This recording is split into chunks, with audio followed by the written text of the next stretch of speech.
Hi, so I'm just going to run through how to make journeys on the grid and how you might use that in class. So I'm going to start by clicking run and getting the basic grid up, and the first thing I'd probably do is I'd probably start off with a number on the grid and I would just drag it around a bit and show the students how it can create different expressions, and I'd create several of them. And when I tired of that, I would, and they got the idea, I would then start to put some roots on the grid. So to get roots, you click the green button here. That gives you the extra little menu, and you can build up a root. So let's build up a root. Now you do have to be quite careful with the roots because grid algebra doesn't let you go just anywhere. I think it may well even stop me if I try and go somewhere it doesn't let me. Yeah, see, it won't let me go there, and that's because it won't let you create non-integer coefficients, I believe. Anyway, so you've got yourself a root, and you would then tell the students you can hide and show the root using this button. So you'd say, okay, there's 5 there, so number 1 is 5. I would like you to write down what's at number 2, and so they would think, okay, it's 5, so it'd be 5 plus 1.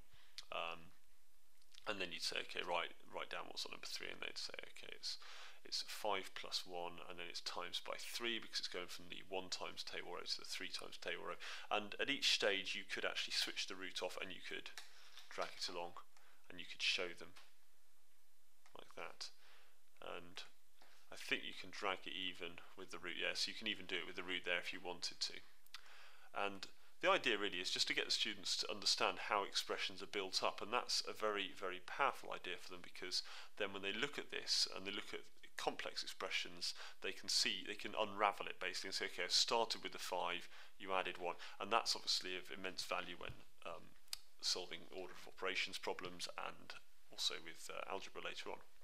So you do it like this, and then you would you'd possibly clear it all, and then you would probably move to an algebra grid. So you can switch the letters on like this, and stick a letter somewhere, and you can do the same thing with that. You can look at generalizing it, and that's the power of grid algebra, is the fact that you can move quickly from numbers, and you can generalize, and that's creating that link.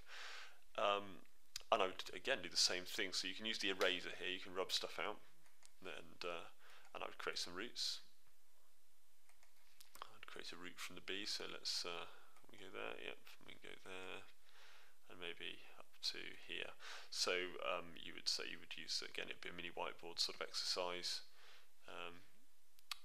What am I doing? So I've finished with that now. Right, let's put it back on. So we would say, okay, there's B here, so it's B divided by 3, and the students you would build them up to be able to create arbitrarily complex expressions. Anyway, that's your first bit. You would do in the class with mini whiteboards potentially. When you've got a computer room free, which of course isn't as easy as all that, you would get the students to log on, and okay, it doesn't normally go wrong. Let's load it again. And there are several things you could get them to do. So one of the things is you could get them to play make the expression. So let's go and have a look at that. And you can see there's several variants of this. There's letters, numbers, small grids. I'm going to go to make the expression numbers. And you can see the complexity is choosable. So there's a lot of differentiation here. And there's a time limit on this. And what we're going to look at is we're going to look at the expression on the side of the screen. And we've got to drag the number on the grid to create the expression within the time. So we look at this, and we're looking at this, so we see there's the 4, so it's starting with a 4 because there's a 4 here, and it's going to be divided by 2 and then minus 2. So let's see if we can do that. So 4, so dividing that by 2 is going to take me to the 2 times table, and then minus 2 is down there, and then it tells me I've got it right. So over here I've got 21, it's being times by 2, so I can move it around and see what's available. So there is the potential for experimentation here, and of course you can ask why is this an okay place to put it. So it's 21 times 2, and minusing 6, again you can drag it around and see what you get, and there's the minus 6, and this time I don't get any points because it took me too long, but I can still do it. It didn't penalise me for that. It didn't stop me doing it. And it's 45 divided by 5, and then subtract 1, and I I think you get the idea. And this builds in complexity, and of course if it's too easy, then they can always try a harder one. Find the journey is another good one. So you've got a choice here. Find the journeys, letters and numbers. I'm going to go for letters this time. And again, got a wide variety of difficulty levels. So here we are, we've got the same thing here, but we've got to find the journey. Now, we click on the correct cells to show the journey from the letter to the expression. So there's no time limit here. I'm looking over here, but it's start with a d divided by 4, so I know that means I've got to go from the 4 times table to the 1, because that's dividing by 4. And then the 1 times table, when moving right, is adding 1, so that's my root. And when I think I've got the root that creates this expression, I click I finished. There are, of course, many routes that will get you from here to here. You could go up to the top, right? You can go all sorts of directions, but only one will create the expression in this form, which is, of course, the subject of further lessons. So b divided by 2, so that's going to go from the 6 times table to the 3 times table, because that's divided by 2, and then we add 3. And there we are, we've finished. And that's that one.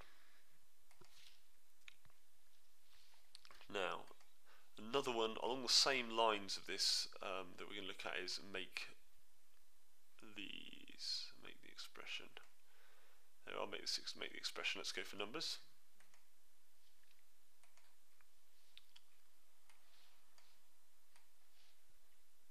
I'm sorry, we've just done that one, haven't we? Forgive me, late at night. Make these. There was a make these somewhere. Ah, right, yes. So make these is on the resources page. Let me just go have a look on the wiki where it is. So to find make these, resources, formal notation, handouts, and I think we've got it down here. Okay, make these. So there's several different options here. Make these, let's look at make these 2 rows. So you're going to need to do this, students will need to have this sheet printed out. They'll also need to have a blank grid to record their answers on. So these are 2 rows, so you'll need a 2 rows grid. So let's just go have a look at briefly one of these. So we've got 4 divided by 2 plus 3. So if we go back to the grid algebra software, and that's a 2-row grid, so main menu. So students will be given 2 pieces of paper, they'll be given some blank grids and that worksheet. And then you're going to go to here, and we need a 2-row grid. So we go to new grid, and it lets us select a 2-row, I believe. There we go. And there's a 2-row grid. And we'll show the numbers. So it was 4 divided by 2, I think it was plus 3, wasn't it? So 1, 2, 3. Okay, so they would record the journey from the 4 to the 4 over 2 plus 3 to show how they made that. They might even, might even be a blank grid. Anyway, there are a few ideas for you regarding making journeys.